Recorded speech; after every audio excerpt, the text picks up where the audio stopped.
Hey guys, welcome to National and International Affairs.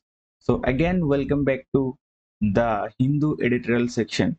Here we are going to analyze the Hindu newspaper and we are also going to know about different types of words and their synonyms, which are very important for your exams like SSC, banking, defense, railway, UPSC, OSSC, RI, I mean everything. So let's start without delay. So the heading of the topic is drawing the line. Information aids public safety and is not a trigger for all. So first of all, let us learn uh, the important meaning of the underlined word or highlighted word you can say. Aid का मतलब क्या होता है ये सबको आप पहले लिख दो। एड का मतलब होता है आप किसी को हेल्प कर रहे हो, किसी को हेल्प करना बोल सकते हैं, किसी को असिस्ट करना बोल सकते हैं, किसी को अबेट करना बोल सकते हैं, किसी को एडवोकेट करना। तो ये सब हेल्थ का मीनिंग आ जाएगा। देन ट्रिगर का मतलब क्या होता है? ट्रिगर का मतलब ये होता है कॉज, क्रिएट करता है कुछ चीज। ठीक है, कॉज ये एक स्टार्ट है बोल सकते हैं, ये स्पार्क, ये सब इसका सिनोनिम हो जाएगा। पैनिक का मतलब क्या होता है?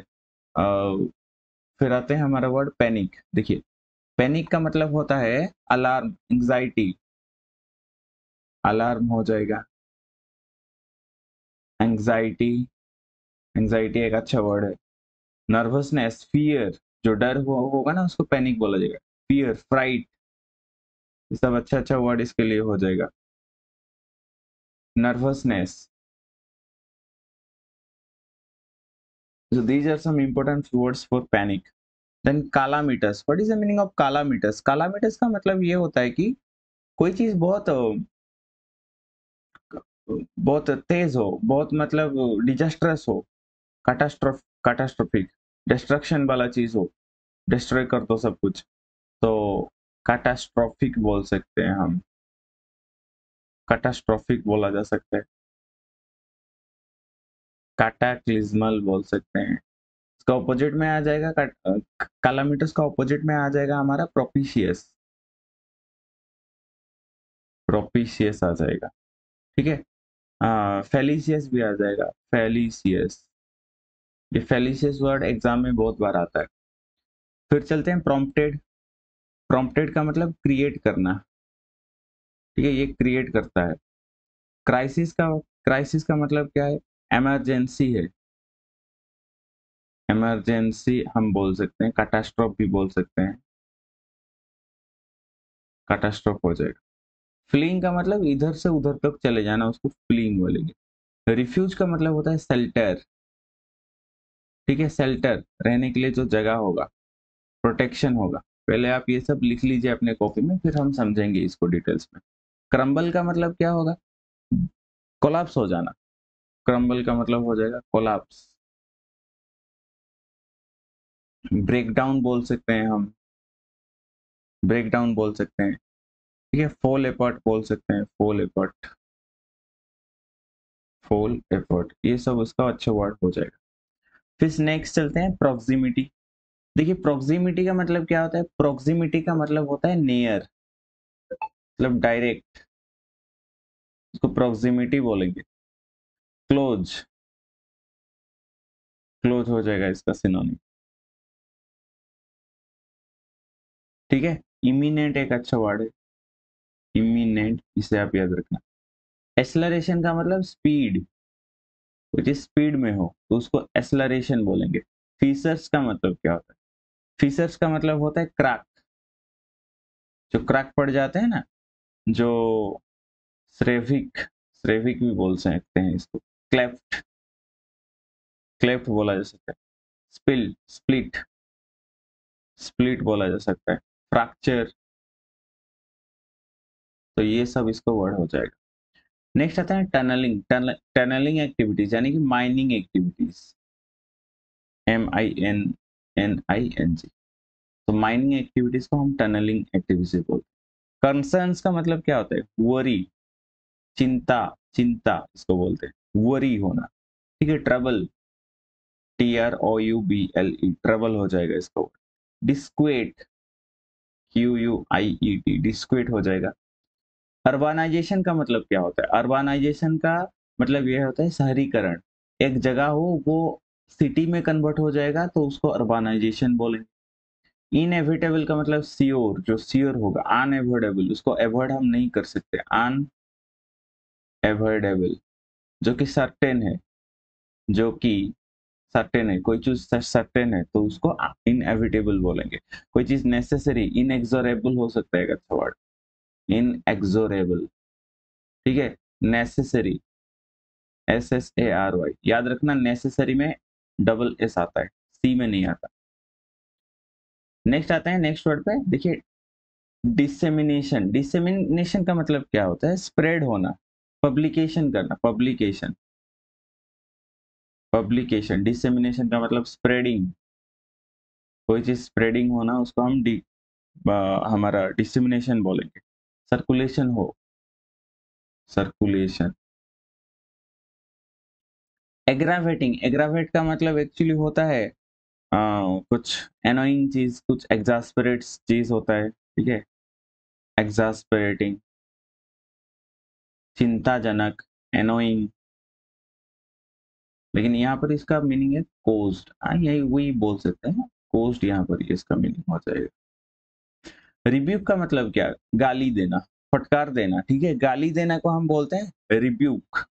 स्कोल्डिंग, SCOLDING, स्कोल्डिंग हो जाएगा हमारा, और इसका सिनोनिम हो जाएगा रिप्रीमांड। एक बहुत अच्छा वर्ड है रिप्रीमांड, ठीक है, रिप्रीमांड हो जाएगा। सेंस्योर हो जाएगा, सेंस्योर, किसी को आप क्रिटिसाइज कर रहे हो, इसका ऑपोजिट में क्या आ जाएगा? जब आपको कोई प्रेज करेगा, आपको अगर कोई प्रेज करता है, आपको अगर कोई कमेंडेशन देता है, आपके बारे में बहुत अच्छा अच्छा चीज बताता है, कॉम्प्लीमेंट देता है,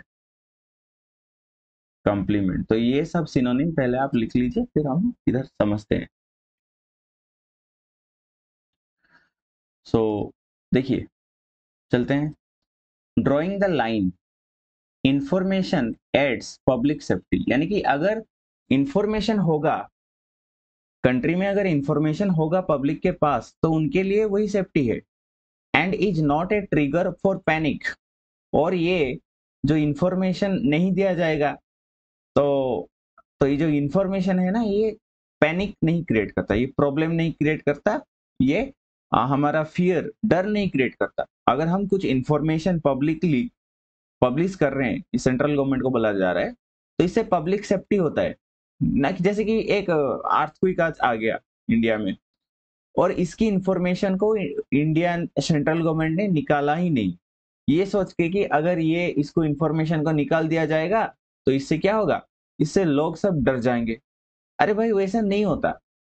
तो इंफॉर्मेशन जब आएगा तो पब्लिक सेफ्टी के लिए आएगा, पब्लिक को ये जानना चाहिए। सो इंफॉर्मेशन हेल्प्स, क्या करता है, पब्लिक सेफ्टी को हेल्प करता है। And is not a trigger for panic, और इससे डरते नहीं है पब्लिक, पब्लिक को जानना चाहिए इंफॉर्मेशन। तो देखिए, the year begin on a calamitous note, यानी कि जो ये 2023 इसका शुरुआत हुआ था, ये कैसे शुरुआत हुआ था? कैलामिटस नोट के साथ, यानी कि बहुत एक डिस्ट्रक्शन के साथ शुरू हुआ था, एक कैटास्ट्रोफी के साथ शुरू हुआ था। विथ रिपोर्ट्स दैट द, और नॉट विथ रिपोर्ट्स, रिपोर्ट्स ने उस टाइम एक रिपोर्ट निकला था, वहां पर क्या कहा गया था? That the temple town of Joshimath in the Chamoli district of Uttarakhand was sinking, and that cracks had appeared on residential and commercial structure। तो एक बहुत मतलब डराने वाला रिपोर्ट निकल के आया। उस रिपोर्ट में ये कहा गया कि जो जोशीमठ टेम्पल है, ठीक है, जो कि टेम्पल है एक जोशीमठ टाउन का टेम्पल है, जो कि चमोली डिस्ट्रिक्ट में है, और चमोली डिस्ट्रिक्ट उत्तराखंड स्टेट का एक पार्ट है। तो अभी वो जोशीमठ क्या हो रहा है? सिंकिंग हो रहा है, नीचे धस रहा है। And that cracks had appeared, और उसी वजह से क्या हुआ, उसी वजह से ये पूरा का पूरा जगह जो नीचे धस रहा है, उसी के वजह से क्रैक्स डेवलप हो रहा है। हैड अपीयर्ड ऑन रेसिडेंशियल, यानी कि लोगों के घरों में क्रैक्स डेवलप होना स्टार्ट हो गया। एंड कमर्शियल स्ट्रक्चर, और दुकान बाजार, जो मॉल्स फॉल्स, हर जगह पे जो हमारा हाउस होते हैं, वहां पर क्रैक्स, इंफ्रास्ट्रक्चर होते हैं, वहां पर क्रैक्स डेवलप होना स्टार्ट हो गया। This prompted a humanitarian crisis with people fleeing and taking refuge. तो इससे क्या हुआ, प्रॉम्प्टेड का मतलब इसका कोच से क्या हुआ, एक ह्यूमैनिटेरियन क्राइसिस का शुरुआत हो गया। मतलब लोग डरने लगे और लोग कहां पर जाने लगे, फ्लीइंग का मतलब इधर से उधर चले जाना, अपने घर से निकलने लगे।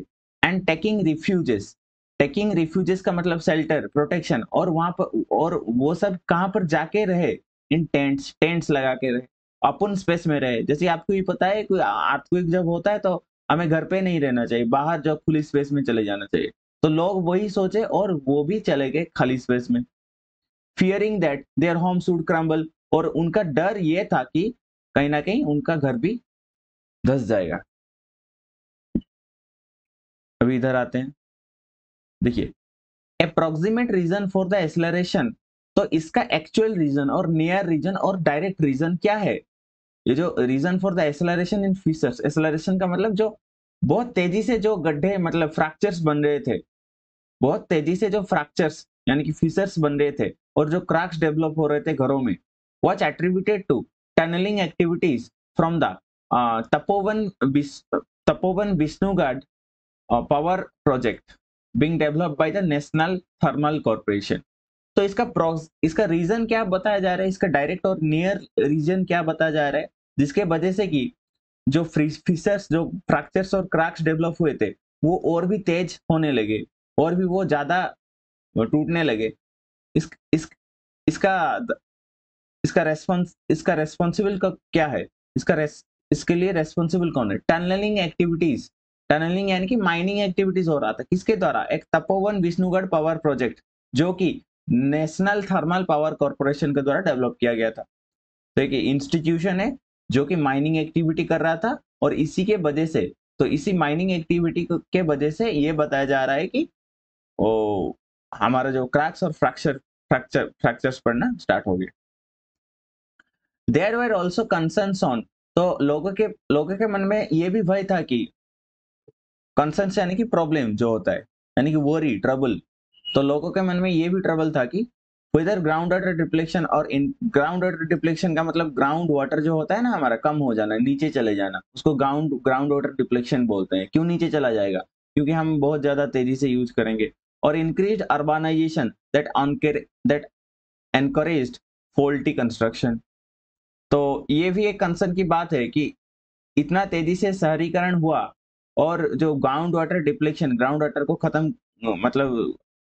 खत्म किया जा रहा है, इससे क्या हुआ, इससे जो infrastructure that encourage faulty construction, यानी कि इससे क्या हुआ, बहुत तेजी से लोग घर बनाने लगे। तो घर बनाने लगे, इतना बनाने लगे कि वो भूल ही गए कि कैसे ठीक से बनाना है, उनको ठीक से बनाना है, वो भूल गए। ठीक है, इसलिए फॉल्टी कंस्ट्रक्शन इधर बोला बोला जा रहा है।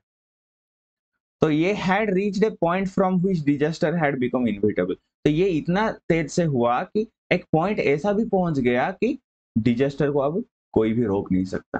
ठीक है, टू एड्रेस ऑल दीज, इस चीज को मतलब सांत्वना देने के लिए लोगों को, और ये सब चीज को टैकल करने के लिए the Uttarakhand state disaster management authority has commission का मतलब उसने ऑर्डर किया एक एट रेप्यूटेड इंस्टीट्यूशन। तो उत्तराखंड स्टेट डिजास्टर अथॉरिटी ने ये कहा, 8 रेप्यूटेड इंस्टीट्यूशन को, कि ये जो लैंड सब्सिडेंस हुआ, ये जो लैंड गिर गया, लैंड का सिंकिंग हो गया, ये किस लिए हुआ, ये आप बताइए। ठीक है, मल्टीपल एंगल से बताइए, बहुत सोच के रिसर्च करके बताइए कि ऐसा क्यों हुआ। कौन बोला था? उत्तराखंड का स्टेट डिजास्टर मैनेजमेंट अथॉरिटी ने। अभी देखते हैं। Surprisingly it ban the public dissemination of information. और जब उन इंस्टीट्यूशन ने ये इंफॉर्मेशन निकाला कि क्यों जोशीमठ नीचे धस रहा है, तो गवर्नमेंट क्या किया? गवर्नमेंट ने इसको पब्लिक डिसेमिनेशन यानी कि पब्लिक में स्प्रेडिंग होने के लिए ही नहीं दिया। From scientist involve with the institution on the grounds that satellite imagery pictures from India and international sources of the subsurface in Uttarakhand we are aggravating panic, and that information was to be shared only after it was cleared by center। यानी कि इधर क्या बोला जा रहा है? Surprisingly it ban the public dissemination of information. तो public में ये इंफॉर्मेशन स्प्रेड ना हो, इसीलिए उन्होंने इस इंफॉर्मेशन को बैन कर दिया। फ्रॉम साइंटिस्ट, साइंटिस्ट जो भी इन्वॉल्व थे वहां पर, with the institution on the grounds that satellite imagery picture, तो जो पिक्चर आया था वो उसी को वो जो सब इंफॉर्मेशन आया था फ्रॉम इंडियन और इंटरनेशनल सोर्सेस, जो पिक्चर आया था जो सिमट का ऊपर से आता है ना पिक्चर, तो वो सब बैन कर देगा, मतलब उसको पब्लिक में आने ही नहीं दिया गया, ठीक है। Of the surface in Uttarakhand we are aggravating paining. क्यों? क्योंकि अगर ये पब्लिक में आ जाता तो ये और भी लोगों का जो मन में डर था वो भी और भी ज्यादा कर देता। And that information was to be shared only after it was cleared by the centre. और ये इंफॉर्मेशन कब छोड़ा जाता पब्लिकली? जब ये सेंट्रल गवर्नमेंट के द्वारा क्लियर हो जाता। The net result of this is that despite reports of all institution being available for months, तो इसका रिजल्ट में अभी क्या निकला है कि बहुत सारे इंस्टीट्यूशन ने अपना अपना रिपोर्ट सब अवेलेबल किए हैं कि क्यों जोशीमठ जो है वो गिरने लगा है। It took a strong rebuke.